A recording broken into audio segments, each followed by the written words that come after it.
Hey everyone, in this video I'm going to show you how to make ravioli fillings and ravioli two ways, totally vegan. Stay tuned.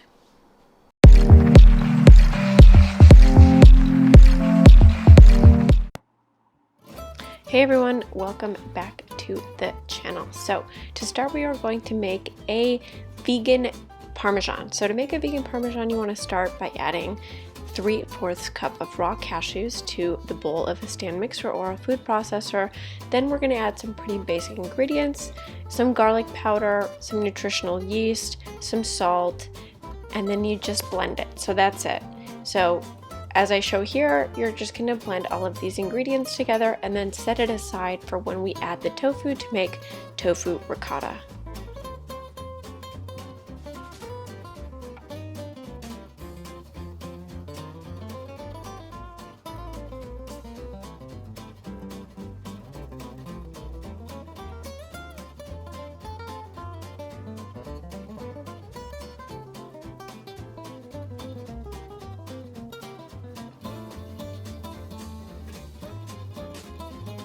This is a really simple recipe. It's pretty basic for most vegan cookbooks or vegan recipes that you've seen out there. You can add this to any pasta. But to elevate it and make it into some tofu ricotta, we're going to take 2 blocks of firm tofu or super firm tofu, whatever you prefer. Add it to the bowl of the same stand mixer, no need to use 2, and rewash multiple devices.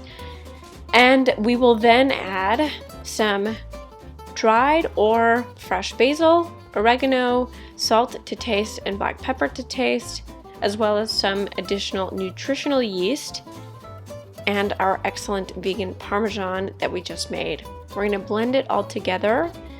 Optionally, you can choose to add some olive oil. This is completely up to you. I omit it because the cashews are a source of natural fat, but if you find that the mixture is not as delicious as you'd like it to be, feel free to add some olive oil. Once it's super nice and blended, we're going to add some lemon juice in just a second. I added about 2 lemons, juice from 2 lemons, but you can adjust your seasonings according to your preference.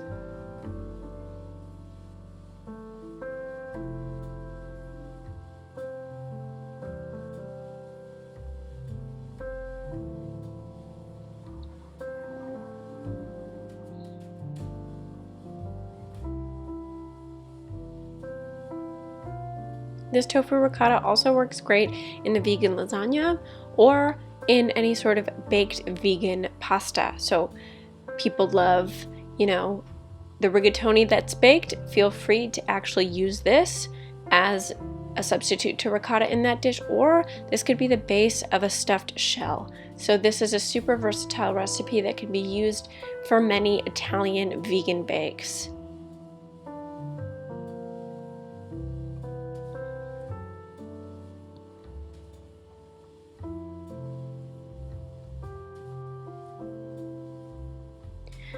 So filling number 1 is coming to a close end, and like I said, this is a video with 2 ravioli fillings, 2 vegan ravioli fillings. So the second one is a mushroom and white bean filling. It's just as delicious. It depends on your palate, but we're going to start by chopping 3 cups of any kind of mushroom. I chose button mushrooms because they're the most affordable. About a 1/4 cup of red onion, 3 garlic cloves, and then putting it to a skillet with some vegetable broth to cook nice and evenly.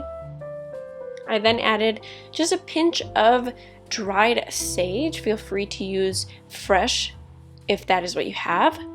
I actually had some fresh sage in my garden, and I chose to then dry it at home and crumble it up in a coffee grinder.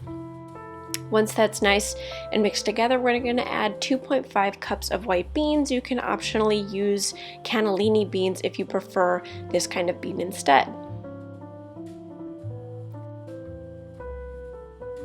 I love to add some white wine to this mixture, about a 1/2 cup's worth, vegan white wine or regular white wine, whatever you have in your cabinet, and letting it simmer for about 10 to 15 minutes. I add some mushroom powder too. You can buy this at Trader Joe's. I will leave it in the description. This adds just more mushroom flavor if you can't get enough of it like me. but this is completely optional, so feel free to omit it if you don't feel like going to the store and buying it yourself. Mush it up a little bit, just because we want the filling to be significantly put together, let's say, but it doesn't have to be a complete paste. We don't want a paste. And so to make the ravioli, I've prepared this dough in advance. If you want my recipe for a vegan pasta dough, let me know. I've been experimenting with different kinds of vegan pasta doughs. Some work great, some really are a disaster. This one seemed to work out okay. So when you make your traditional pasta dough, feel free to then put it through your pasta maker, whether that be a KitchenAid. This one is an Imperia pasta maker that I bought about 1.5 years ago, and it works great. It's one of those classic sort of pasta makers.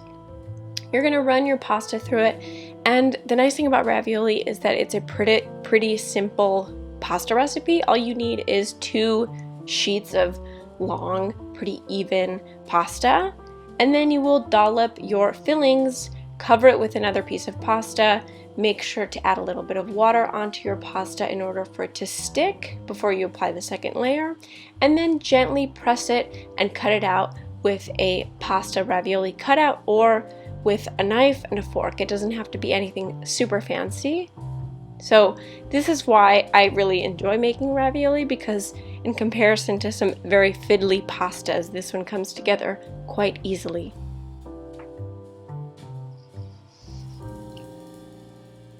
Of course, I added some tofu ricotta to some of the pasta, and to the other pasta I added the white bean filling. To be honest with you, I think I preferred the tofu ricotta pasta just a little bit more.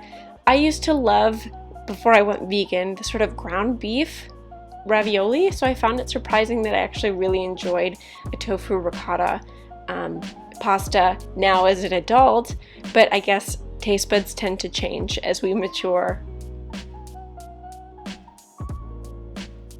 Pasta can be fiddly, so if for some reason the pasta is like uneven or it didn't cover all of the ravioli, I actually found no issue with applying extra pasta to the sections that are not completely covered. Perhaps this is sacrilegious, and when you cook the pasta, it could potentially fall apart. But for me, I haven't had that experience.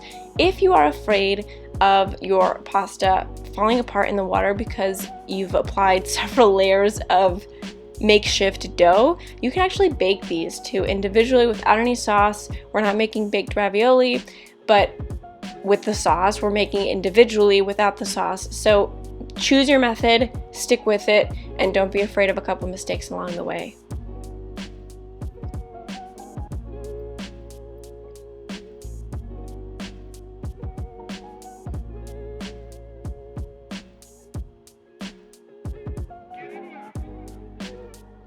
So once you've prepped all of your ravioli, you feel like, yes, I have a good quantity. This is excellent. I'm ready to eat. I'm starving. All of this labor, I need to dig in. You're gonna boil it in a nicely salted pot of water. Make sure it tastes like the ocean.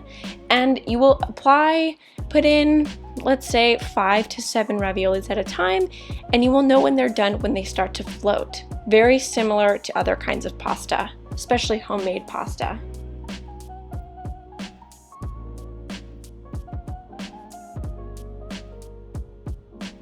When they're done, let them chill just a little bit, and then you can heat up some sauce. Put some of that pasta water in there if you want to. I used a beet sauce that I had made previously. I put some chopped spinach on there, put some extra Daya, who knows, vegan cheese, whatever floats your boat. Thanks so much for watching, everyone. This is a delight to make these videos. Let me know what you think. Give me some tips if you have some, if you're an extra expert pasta maker. And I will see you next Friday. So